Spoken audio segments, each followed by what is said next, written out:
भवतु सहनौ भुनक्तु सह वीर्यं करवावहै तेजस्विनावधीतमस्तु मा विद्विषावहै। ॐ शान्तिः शान्तिः शान्तिः। ॐ आप्यायन्तु ममाङ्गानि वाक्प्राणश्चक्षुश्रोत्रमथो बलमिन्द्रियाणि च सर्वाणि सर्वं ब्रह्मोपनिषदं मां ब्रह्म निराकुर्यां मा ब्रह्म निराकरोत्। अनिराकरणमस्त्वनिराकरणं मे अस्तु तदात्मनि निरतेय उपनिषत्सु धर्मास्ते मयि सन्तु ते मयि सन्तु। ॐ शान्तिः शान्तिः शान्तिः। हरिः ॐ श्रीगुरुभ्यो नमः। हरिः ॐ। सदाशिवसमारम्भां शङ्कराचार्यमध्यमाम् अस्मदाचार्यपर्यन्तां वन्दे गुरुपरम्परां वन्दे गुरुपरम्पराम्। ॐ यैरिमे गुरुभिः पूर्वं पदवाक्यप्रमाणतः व्याख्याताः सर्ववेदान्ताः तान्नित्यं प्रणतोऽस्म्यहम्।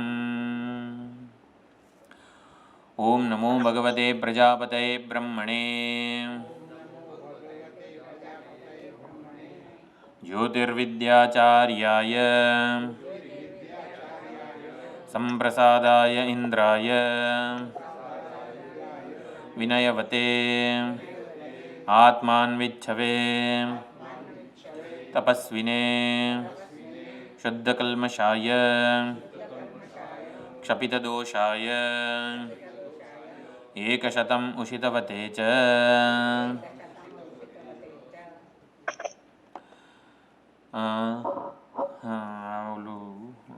મણિપ્રભા આનંદાશ્રમ તીર્થ જે આચાર્ય છે એમણે રચેલું છે.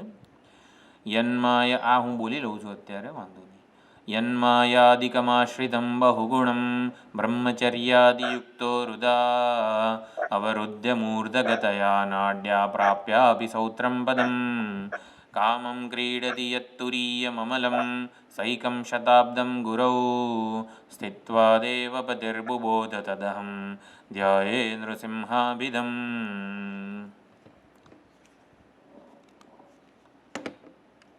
ધ્યાયે નૃસિંહાભિધમ. નૃસિંહ ઈષ્ટદેવતા છે જેમના એ આનંદાશ્રમ મણિપ્રભાકાર જે છે એ આવી રીતે પોતાના ઈષ્ટદેવતાનું જ તુરીય જે સગુણ અને નિર્ગુણ બંને તત્વરૂપે અહીંયા પ્રતિપાદન કરે છે, મહિમા ગાય છે, સ્તુતિ કરે છે. એની સાથે તાદાત્મ્ય સેવી રહ્યા છે કે જે આ ગ્રંથનો છાંદોગ્યનો પ્રતિપાદ્ય વિષય છે એ મારા નૃસિંહ ભગવાન ઈષ્ટદેવતા જ છે.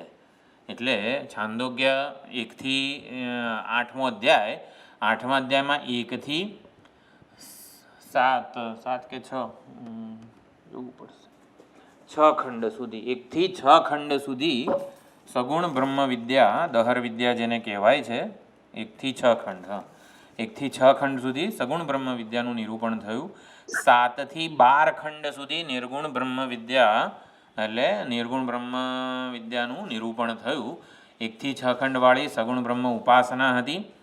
તો સગુણ બ્રહ્મ એટલે દહરાકાશમાં ઉપલબ્ધ બ્રહ્મ, આપણા હૃદયસ્થ ચૈતન્ય સ્વરૂપે જે છે એ અનેક ગુણોવાળું એટલે સગુણ સોપાધિક જેને કહેવાય, હિરણ્યગર્ભ વગેરે. તો એ આવી રીતે દહર વિદ્યા કહેવામાં આવી છે, સગુણ બ્રહ્મ કે જે દહરાકાશમાં ઉપલબ્ધ બ્રહ્મ છે. તો દહરાકાશમાં ઉપલબ્ધ બ્રહ્મ કેવું છે? તો એ ઈશ્વર છે, પ્રાજ્ઞ છે, હિરણ્યગર્ભ છે એવું કહી શકાય. એટલે ઈશ્વર એટલે આપણે જાણે કે જાગ્રતનો વિશ્વ જે છે એ ક્યાં છે? જમણી આંખમાં એનું સ્થાન છે, અથવા તો સર્વ ઇન્દ્રિયોમાં છે એનું સ્થાન. તૈજસનું સ્થાન ક્યાં છે?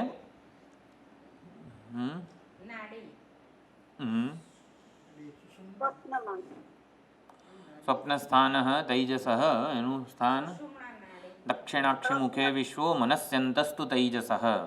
એટલે મન કહેવાય, મન સાથે તાદાત્મ્યપન્ન જ્યારે જ્યાં ચૈતન્ય હોય તૈજસ આત્મા મનમાં છે, અથવા તો કંઠ પ્રદેશમાં જે સૂક્ષ્મ નાડીઓ છે ત્યાં તૈજસનું સ્થાન છે. સ્થાન એટલે એ સ્થાન સાથે તાદાત્મ્યપન્ન હોય. સ્થાની તૈજસ છે, એનું સ્થાન ક્યાં છે? જે સ્થાનમાં એનું તાદાત્મ્ય છે, જે તાદાત્મ્ય અભિમાન છે. તો તૈજસ છે કંઠ પ્રદેશમાં રહેલી અનેકવિધ ઈડા પિંગલાથી સુષુમ્ના ગમે જે બધી નાડીઓ છે એ સૂક્ષ્મ નાડીઓ, અને એમાં જુદા જુદા કલરનું, જુદા જુદા રંગનું પ્રવાહી વહેતું હોય છે, સૂક્ષ્મ પ્રવાહી. આપણે આવું જો સૂર્યપ્રકાશ સફેદ રંગનો છે, પરંતુ મેઘધનુષ હોય અથવા તો બીજું કંઈક આપણે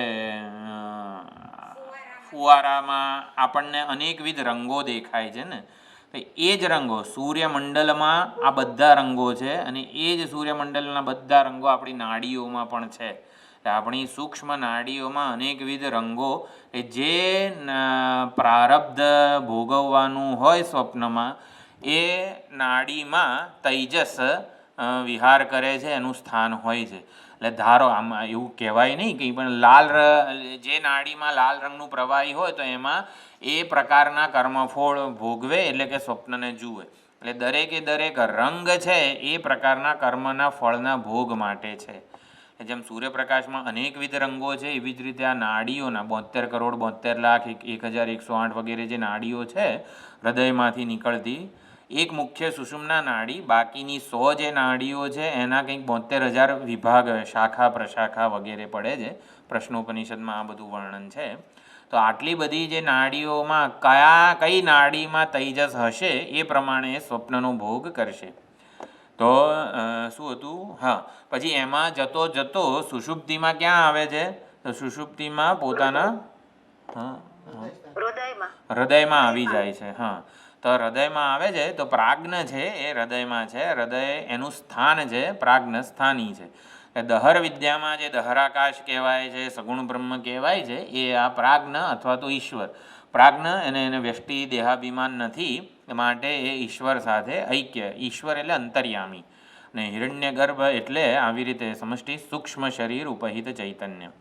તો દહરાકાશ કહો કે આવી રીતે અહીંયા દહર વિદ્યા 1 થી 6 ખંડ સગુણ બ્રહ્મ હોય તો એ પ્રાજ્ઞ કે ઈશ્વર સાથે તાદાત્મ્યપન્ન દેવતા છે.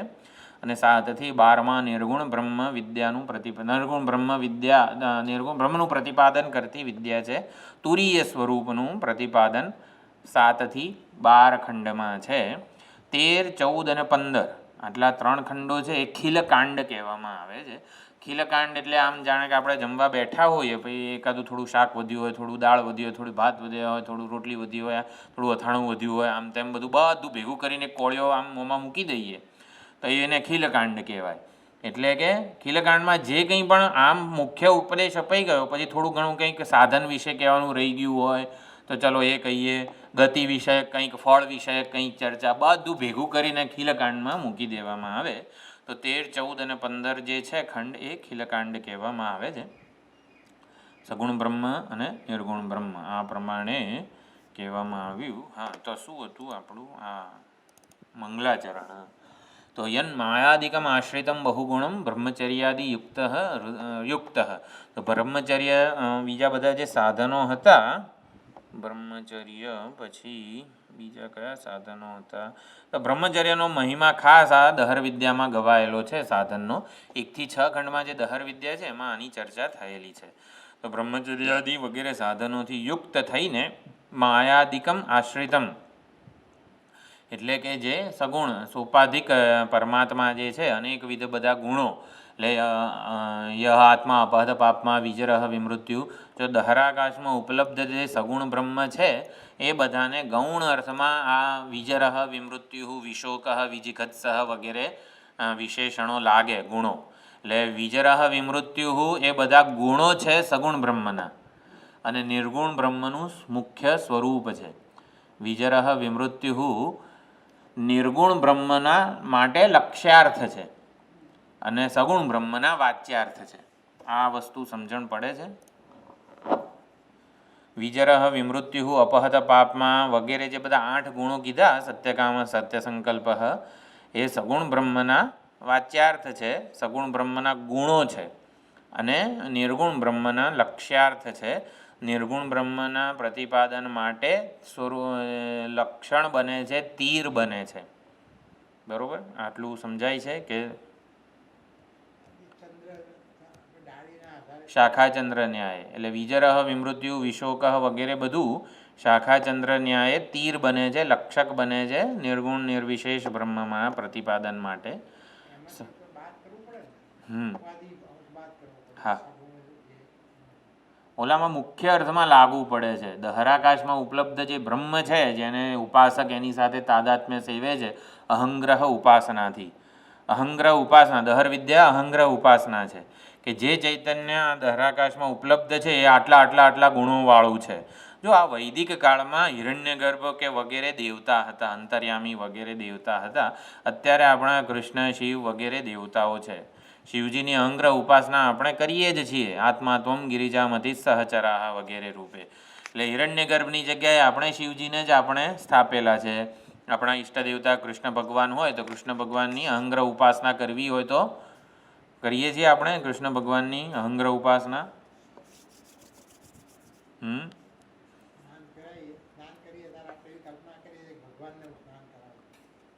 જો અહંગ્રહ ઉપાસનાનો શું અર્થ કરેલો આપણે?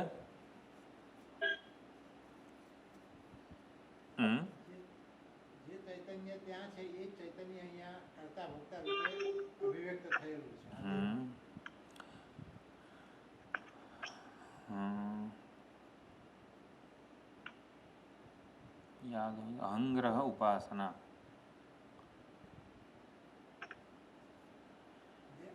આપણા ઈષ્ટ દેવતા જે કૃષ્ણ ભગવાન હોય તો કૃષ્ણ ભગવાનની અહંગ્રહ ઉપાસના કરવી હોય તો એવું નથી. એકચ્યુઅલી અહંગ્રહ ઉપાસના તમે આગળ જે બોલ્યા હતા ને એ બરોબર છે. એ અહંગ્રહ નથી, ઉપાસના ચોક્કસ છે. અશ્વમેધ યજ્ઞના અંગોની સ્થાપના અશ્વમાં આપણે કરીએ છીએ, ઉપાસના જ છે. અશ્વમેધ ઉપાસના છે, અહંગ્રહ નથી. અશ્વમેધ યજ્ઞ કરી ના શકીએ આપણે, અત્યારે અશ્વમેધ યજ્ઞની સામગ્રીઓ જ નથી આપણી પાસે, તો શું કરીએ? અશ્વમેધ ઉપાસના કરીએ.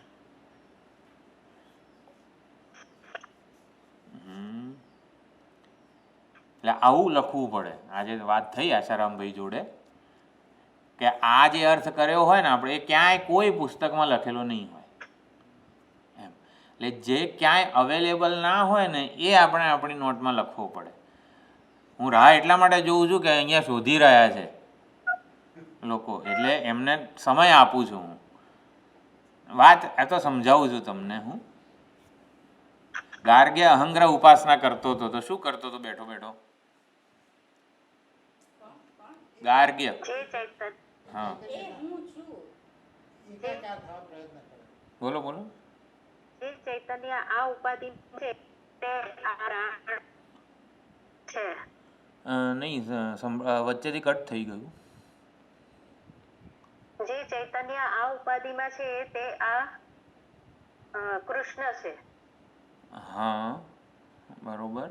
આ શરીરમાં જે કર્તા ભોગતા છે તે જ આ કૃષ્ણ છે. હા બરોબર. કર્તા ભોગતા રૂપે આપણે શ્રી કૃષ્ણ પરમાત્માને, આપણા ઈષ્ટ દેવતાને આપણે સમજીએ. કોણ કર્મ કરે છે? કૃષ્ણ ભગવાન કર્મ. કોણ કોઈ અપમાન, ખબર નહીં પડતી આટલો શ્લોક નથી આવડતો, કોને દુઃખ થયું? કોને ના આવડ્યું? કોને અપમાનનો ભોગ થયો? કર્તા ભોગતા ચૈતન્ય કૃષ્ણ છે. આવું બીજે ક્યાંય આપણે કોઈ કરીએ છીએ આપણે આવું આવું બીજે ક્યાંય? જેમ આત્મા ત્વમ ગિરિજામતી સહચરાહ કેવું આમ સીધે સીધું શંકર ભગવાનની અહંગ્રહ ઉપાસના છે એવું બીજા કોઈ ભગવાન માટે આપણે કરેલું છે?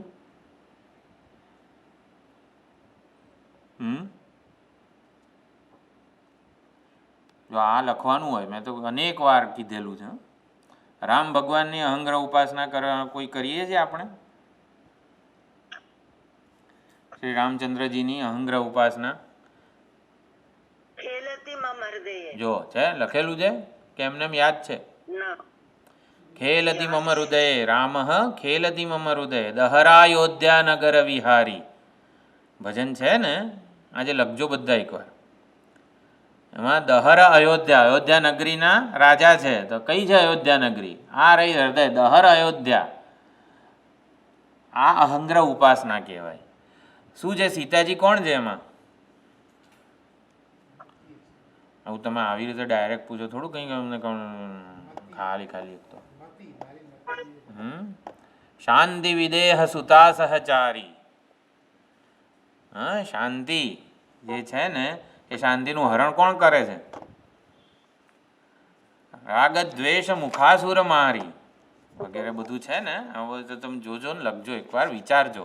જો અહંગ્રહ ઉપાસના એટલે જે ઈષ્ટ દેવતા છે કૃષ્ણ, રામ, શંકર વગેરે, એ જ આ ઉપાધિમાં રહેલું કરતા ભોગતા ચૈતન્ય છે. જે ચૈતન્ય આ ઉપાધિમાં કરતા ભોગતા છે, it is none other than ઈષ્ટ દેવતા. આને અહંગ્રહ ઉપાસના કહેવાય. એટલે આ એ જ બોલી રહ્યો છે, એ જ સાંભળી રહ્યો છે, એ જ કર્મો કરી રહ્યો છે ને એ જ એ ફળ ભોગવી રહ્યો છે.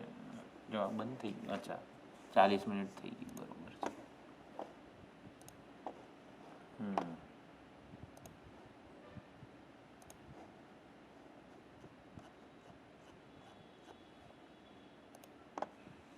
આવી રીતે બ્રેક થઈ જાય પછી કેવું થાય? થોડો કડક થઈ ગયો નહીં આજે? શોધો નમામિ કૃષ્ણ સુંદરમમાં બધું અમારે કહેવાનું.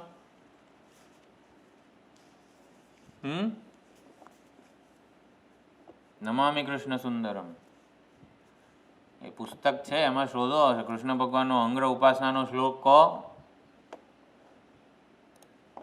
બરોબર ને? Thank you.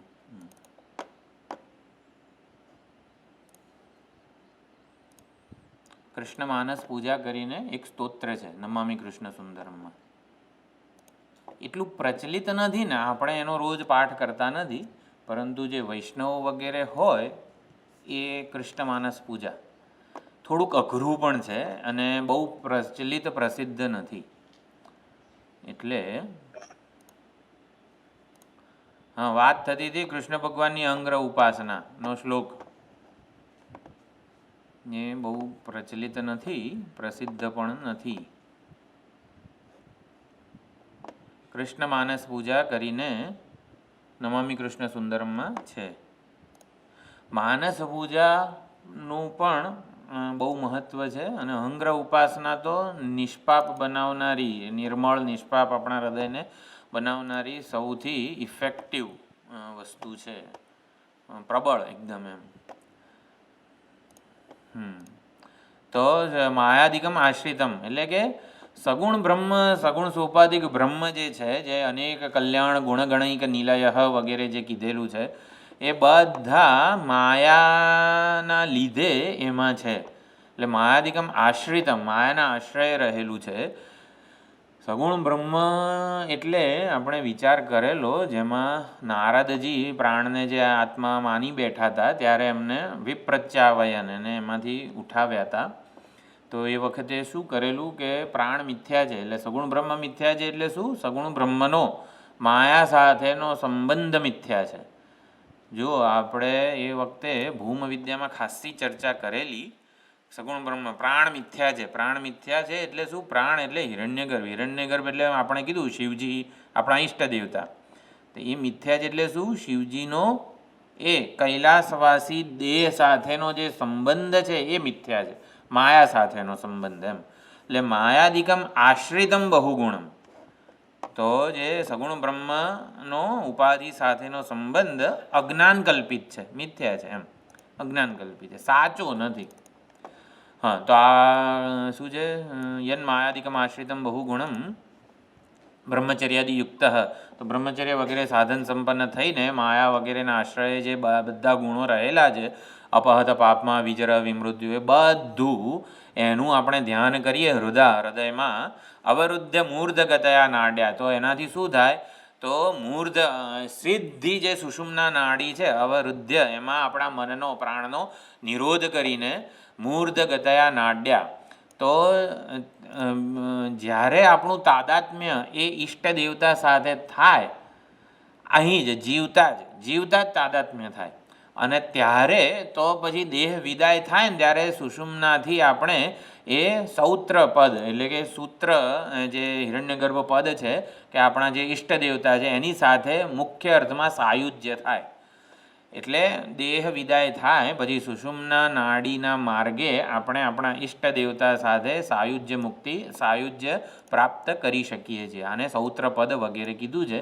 અહીંયા જ તાદાત્મ્ય થયેલું હોય તો પછી મરણ પછી તાદાત્મ્ય થાય, ક્રમમુક્તિ થાય વગેરે. અને તો અહીંયા આટલું આ સગુણ બ્રહ્મ વિદ્યાનું નિરૂપણ થયું. અને પછી કામમ ક્રીડતી અને પછી એ ઓલું જે શું હતું એનું ફળ જક્ષત ક્રીડન રમમાણ સતત્ર પર્યેતી વગેરે જે બધું છે એ અહીંયા કીધેલું છે.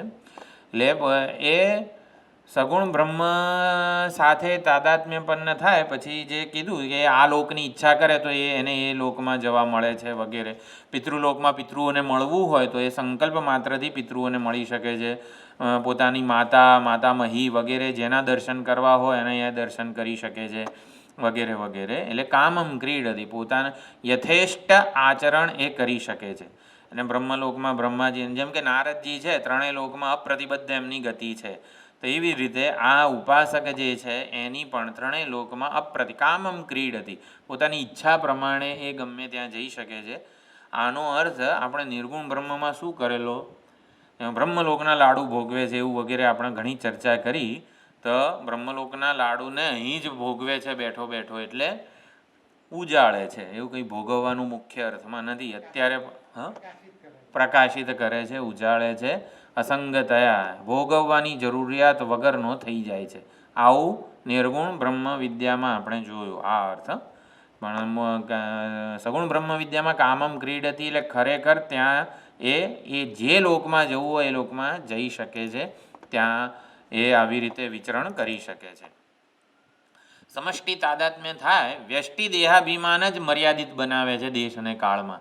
જેવું વ્યષ્ટિ દેહાભિમાન છૂટે સમષ્ટિ સાથે તાદાત્મ્ય થાય પછી એ ગમે ત્યાં આવી રીતે સૌત્ર પદ પૂર્વક એ ક્રીડા કરે છે.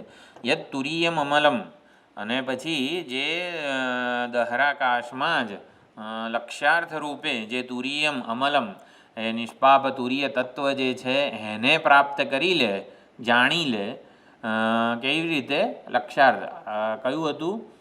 અસ્માત શરીરાત સમુત્થાય સ્વયં જ્યોતિરૂપ સંપદ્ય સ્વેન રૂપેણ અભિનિષ્પદ્યતે. આ જે કંડિકા હતી સેમની સેમ કંડિકા સગુણમાં પણ છે, નિર્ગુણમાં પણ છે. આ જે 12મા ખંડની પહેલી કંડિકા જે છે એ બહુ જ પહેલી કે ત્રીજી છે કદાચ, બંનેમાં આવે છે. તો અહીંયા મુખ્ય અર્થમાં તો તુરીય અમલને સૈકમ શતાબ્દમ ગુરવ 101 વર્ષ સુધી ગુરુ પાસે રહીને ગુરુ પાસે સ્થિત રહીને દેવપતિ ઇન્દ્રએ એને જાણ્યું. તો ઇન્દ્રએ 101 વર્ષ સુધી બ્રહ્માજી પાસે રહીને જે અમળ તુરીય તત્વને જાણ્યું તે નૃસિંહ ભગવાન છે અને એનું હું ધ્યાન કરું છું. આવી રીતે એટલે ઇન્દ્રએ જે તત્વને જાણ્યું ને એ નૃસિંહ જ છે, એ મારા ઈષ્ટ દેવતા જ છે અને એને હું આવી રીતે એનું હું ધ્યાન કરું છું. આ પ્રમાણે પ્રતિપાદ્ય તત્વમાં આપણા ઈષ્ટ દેવતાની ભાવના થઈ શકે છે. તો નૃસિંહ ભગવાનના ભક્ત છે આ મણિપ્રભાકાર. બીજા કોણ છે નૃસિંહ ભગવાન ઈષ્ટ દેવતા હોય એવા? પદ્મપાદાચાર્ય. વાહ ભાઈ. પછી પછી પ્રહલાદ. પછી પોતાની જાતને ગણવાની. હા બરોબર છે. પછી બહુ પ્રસિદ્ધ છે. તમે બધાને ખબર છે ને એટલે પૂછું છું. જો જે ના ખબર હોય ને તમને એવું પૂછું જ નહીં, હું એની હિંમત જ ના કરું હું કોઈ દિવસ. એ હું જાતે જ કહી દઉં. લક્ષ્મીજી તો ભાગી ગયા હતા નૃસિંહ ભગવાનને જોઈને.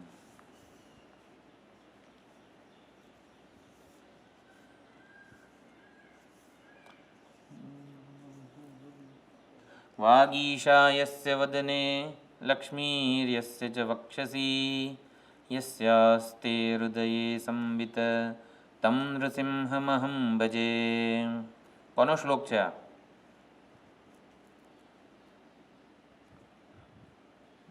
આવું કહું ને એટલે તમને કોઈ દિવસ ભૂલી ના શકો. હા, એટલા માટે હું થોડુંક લંબાવું. ભાગવતમાં છે. ભાગવતમાં છે. પછી વ્યાસજી હશે. સુખદેવ? ના, સુખદેવજીના તો કૃષ્ણ પરમાત્મા જ છે. વાગીશા યસ્ય વદને લક્ષ્મી યસ્ય ચ વક્ષે. કોણે રચ્યો આ શ્લોક? વાગીશા યસ્ય વદને લક્ષ્મીર્યસ્ય ચ વક્ષસી યસ્યાસ્તિ હૃદયે સંવિત તમ નૃસિંહમહં ભજે. શ્રીધર સ્વામીએ. બરોબર, યાદ રહેશે ને? બીજી વાર પૂછું તો? હા, શ્રીધર સ્વામીના ઈષ્ટ દેવતા નૃસિંહ ભગવાન છે. બરોબર, એટલે આ એક આપણે દર વખતે બોલતા હતા શરૂઆતમાં. હવે મણિપ્રભાકારનો દરેકે દરેક 6ઠ્ઠો અધ્યાય પૂરો થાય ને તો એક આવો શ્લોક રચે, 7મો અધ્યાય પૂરો થાય તો એક શ્લોક રચે, 8મો અધ્યાય પૂરો થયો ને ત્યારે આ શ્લોક રચ્યો. 8મો અધ્યાય તો પૂરો થાય પછી તો છાંદોગ્ય પૂરું થાય છે ને, એટલે છાંદોગ્ય પૂરું થયું ને ત્યારે એમણે એક બીજો આ શ્લોક રચ્યો જે મેં ગઈકાલે ગ્રુપમાં મૂક્યો હતો. આનું ગુજરાતી પણ મેં આવી રીતે લખેલું છે. હા, વંચાય છે કે મોટા કરું? હા,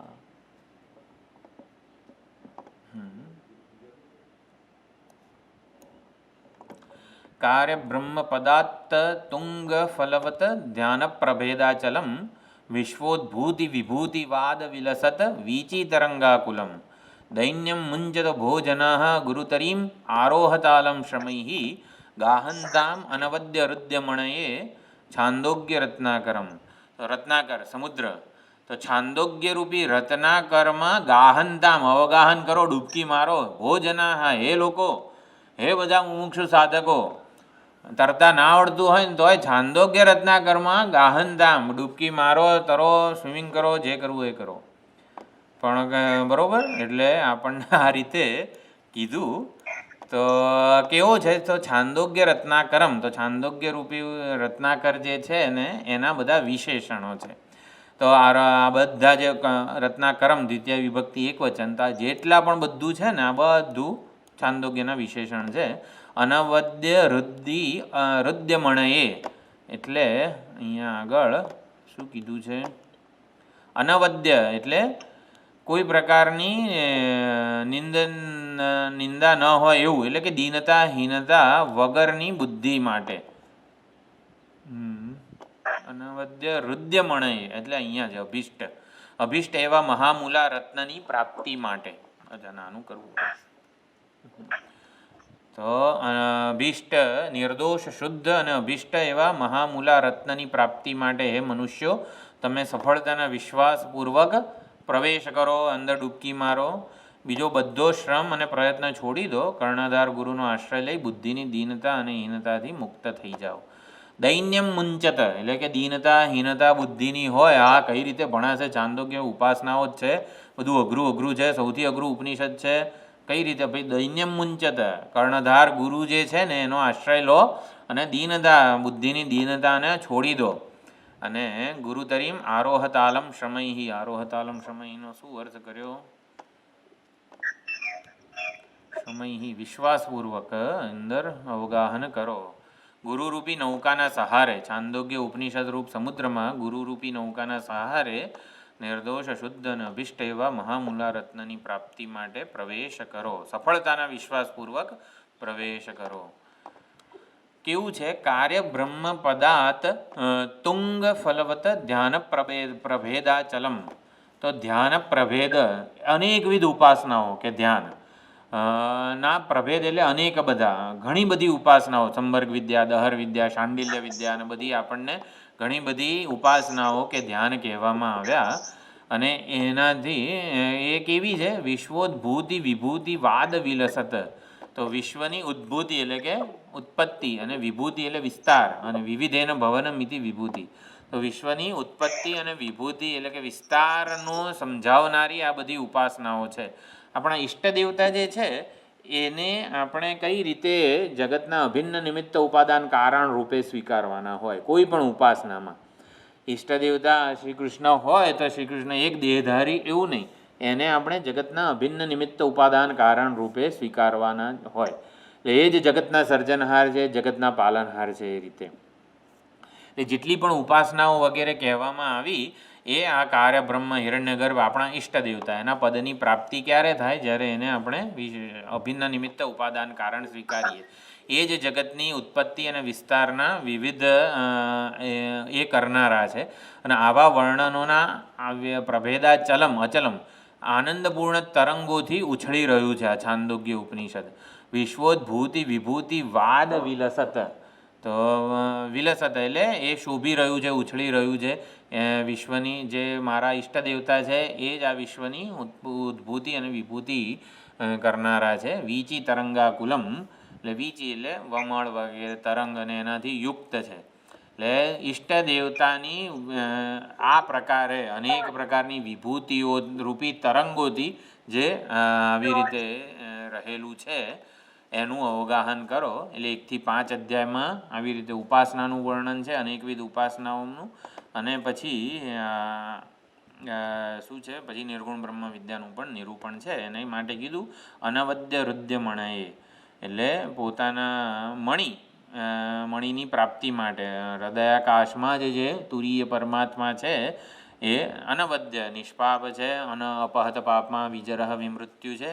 એની પ્રાપ્તિ માટે અને જ્ઞાન માટે છાંદોગ્ય રત્નાકરનું તમે રત્નાકરમાં આમ ડૂબકી મારીએ તો આપણને હીરા મોતી મળે ને, એવી રીતે છાંદોગ્ય રત્નાકરમાં ડૂબકી મારીએ તો આ એક તો તુરીય પરમાત્માનું જ્ઞાન અને ઈષ્ટ દેવતા સાથેના સાયુજ્યની પ્રાપ્તિ વગેરે જે છે એ બધું થતું હોય છે. તો એ પ્રમાણે એક આ છે. બીજું એક શ્લોક આપણે તો શાંતિ પાઠ પણ બોલવાનો હતો, પણ ચાલો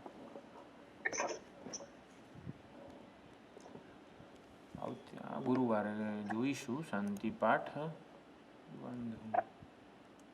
બીજું આનંદગીરી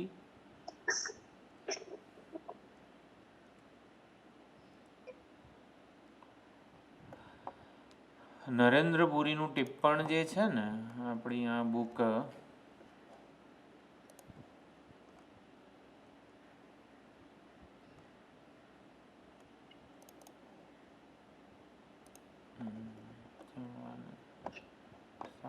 થઈ ગયા છે.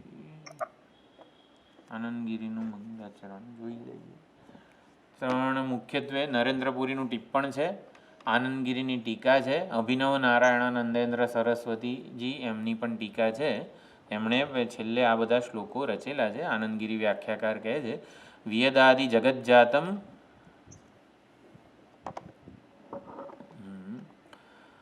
જાતમ અજ્ઞાનતઃ યતઃ તદસ્મિ નામરૂપાદિ વિરહિ બ્રહ્મ નિર્ભયમ. વિયદાદિ એટલે કે વિયદ એટલે આકાશ, આકાશ જેમાં પ્રથમ છે પંચમહાભૂતનું જે જગત જાતમ જેમાંથી જન્મેલું છે, જાતમ અજ્ઞાનતઃ યતઃ જેના અજ્ઞાનમાંથી આ વિયદાદિ સંપૂર્ણ જગત જન્મેલું છે. જેના અજ્ઞાનમાંથી, જે ચૈતન્ય સ્વરૂપ પરમાત્માને ન જાણવાને લીધે આપણે આ વિયદાદિ સંપૂર્ણ જગતને જન્મેલું જોઈ રહ્યા છીએ. તદસ્મિ એ ચૈતન્ય સ્વરૂપ તુરીય પરમાત્મા હું છું. નામ રૂપાદિ વિરહી એટલે કે નામ અને રૂપ વગરનું નિર્ભય બ્રહ્મ હું છું.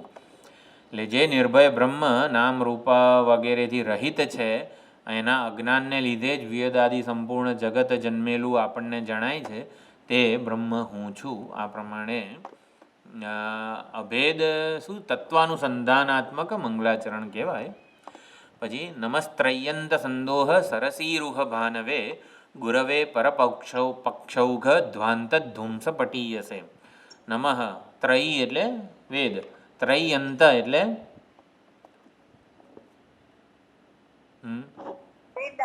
હા કેટલું ઇઝી છે, બરોબર ને? ત્રય એટલે વેદ અને ત્રય્યંત એટલે વેદાંત. તો કેમ આટલી વાર લાગે? કેવું આમ અચાનક પૂછે ને એટલે, બાકી કંઈ આમાં એ નહોતું. હા, ત્રયી સાંખ્યમ યોગ એમાં પણ છે, અને આપણે સમસ્ત વ્યસ્ત ઉપાસના એમાં પણ ત્રયી છે. ખાલી આ તો અચાનક પૂછે ને એટલે જ આમ સ્તબ્ધ થઈ જવાય, બીજું કંઈ નહીં. ત્રયંત એટલે વેદાંત, સંદોહ એટલે સમૂહ, અને સરસી રૂહ એટલે કમળ. તો વેદાંતો એટલે કે વેદાંત ઉપનિષદ વાક્યો, સંદોહ સમૂહ, તો અનેક બધા વેદાંત ઉપનિષદ વાક્યો રૂપી સરોવરમાં ઉગેલા કમળ માટે જે ભાનુ સમાન છે. બરોબર? સરસી રૂહ એટલે કમળ માટે જે ભાનુ સમાન છે, એટલે કે સૂર્યપ્રકાશ હોય તો આવી રીતે કમળ ઉગે. તો એના તો એવી જ રીતે અહીંયા કેવા છે, કોણ છે ભાનુ, એટલે સૂર્ય કોણ છે, તો કે ગુરુ. તો ગુરુના લીધે આ બધા વેદાંત વાક્યોના અર્થ આપણા મનમાં સ્ફુરે છે, આમ પ્રકાશિત થાય છે ગુરુને લીધે. તો એવા ગુરુને નમસ્કાર હો. કેવા છે ગુરુ? પરપક્ષૌઘ, જે બીજા બધા પક્ષો છે, દ્વૈતવાદ વગેરે જે કંઈ પણ વિશિષ્ટાદ્વૈત વગેરે, એ બધાના ધ્વાંત એટલે અંધકારનો ધ્વંસ કરવામાં કુશળ છે. પરપક્ષૌઘ દેહાત્મવાદ, ચારવાક વગેરે જે કંઈ પણ આત્મતત્વ અને પરમાત્મા તત્વની ઐક્ય, મુખ્ય અર્થમાં ઐક્ય સિવાયનું જે કંઈ પણ સમજાવવામાં આવે છે કે બીજા બધા સમજે છે જે લોકો, એ બધા પરપક્ષ કહેવાય. ઔઘ એટલે સમૂહ. તો પરપક્ષોના, પૂર્વ પક્ષીઓના સમૂહરૂપી અંધકારનો ધ્વંસ કરવામાં જે પટુ છે, કુશળ છે, એવા ગુરુને નમસ્કાર આપો. હા, તો આ આનંદગીરીનું થયું. જોઈ લઈએ અભિનવ નારાયણાનંદ કે પછી જોઈએ? કેમ ગયું આમાં આનંદગીરીનું? હા, અભિનવ નારાયણ. ચલો, એક જ છે. અભિનવ નારાયણાનંદેન્દ્ર સરસ્વતી. ઇન્દ્ર સરસ્વતી કાંચીની છે. જો અત્યારે કોઈ પૂરું થવાનું હોય ને ત્યારે, એટલે વસ્તુ કેવી છે એમ.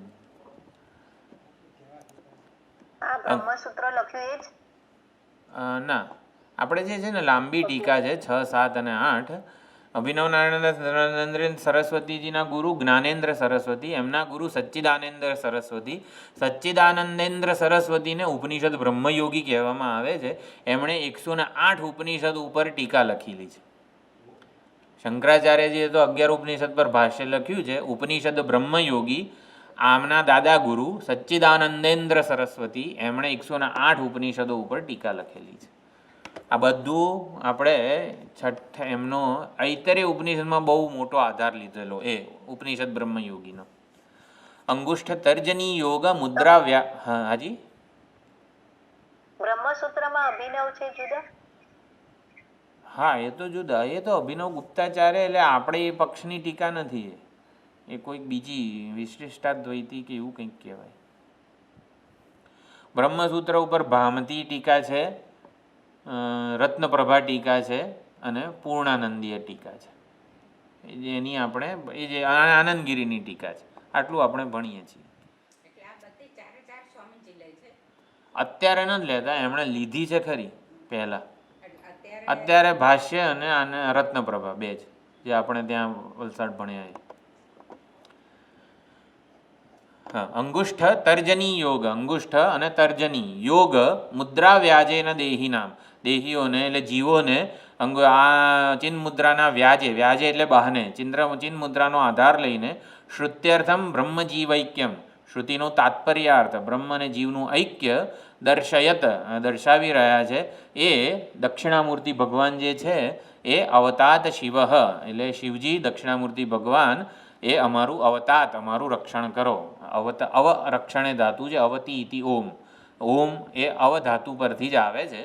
અવતી ને ટીનો લોપ થાય ને વ્યાકરણના નિયમો ઉપરથી અવતી ધાતુ ક્રિયાપદ છે એ ઓમ શબ્દ જે છે એકાક્ષર એ બને છે. એટલે ઓમ એટલે રક્ષણ કરનાર. તો એવી રીતે અવતાર એ દક્ષિણામૂર્તિ ભગવાન અમારું અજ્ઞાનથી રક્ષણ કરો. અને અભિનવ નારાયણ લખે છે શ્રીમદ જ્ઞાનેન્દ્ર ગુરવે, તો જ્ઞાનેન્દ્ર ગુરુ અને નમસ્કાર હો. દક્ષિણામૂર્તિ સ્વરૂપ ગુરુ એક જ છે દક્ષિણામૂર્તિ. બાકી બધા જે અત્યારે આપણા સ્વામીજી, દયાનંદજી ને બધા જે છે ને એ દક્ષિણામૂર્તિના અવતારો છે. ગુરુ એક જ છે, અનેક બધા ગુરુઓ નથી. ગુરુ એક જ છે દક્ષિણામૂર્તિ. બાકીના બધા અત્યારે જે આપણને વિદ્યા આપી રહ્યા છે ને એ દક્ષિણામૂર્તિના અવતારો છે, એમ એવું કહેવાય છે. શ્રીમદ જ્ઞાનેન્દ્ર ગુરવે દક્ષિણામૂર્તયે નમઃ. કૃપા સુધા સમુદ્રાય જ્ઞાન શીતાંશુ હેતવે કૃપા સુધા એટલે કૃપા કે કરુણાના સાગર, સુધા સમુદ્રાય, સુધા એટલે અમૃત. હા, તો અનુગ્રહ કે કૃપારૂપી અમૃતના સમુદ્ર સમાન છે. એટલે કરુણાના અનંત કરુણા છે, કદાચ થોડી થોડી આપે એવું નથી, એકદમ નિસંકોચ કરુણાની વહેંચણી કરનારા છે. જ્ઞાન શીતાંશુ હેતવે, અને જ્ઞાન જે શીત અંશુ એટલે શીતળ જ્ઞાનના જે પ્રકાશના હેતુરૂપ છે, ચંદ્રમા સમાન છે. તો એવા ગુરુને નમસ્કાર હો. એક નરેન્દ્રપુરીનું ટિપ્પણ છે ને, ખુલતું નથી, એનું મંગલાચરણ છે, એ જોઈશું. આપ્યાયંતુ મમાંગાની એ ધ્યાન શાંતિ મંત્ર છે, એનો અર્થ જોઈશું આવતી વખતે. ઓમ પૂર્ણમદ પૂર્ણમિદમ પૂર્ણાત પૂર્ણમુદચ્યતે પૂર્ણસ્ય પૂર્ણમાદાય પૂર્ણમેવાવશિષ્યતે. ઓમ શાંતિ શાંતિ શાંતિ. હરિ ઓમ શ્રી ગુરુભ્યો નમઃ. હરિ ઓમ.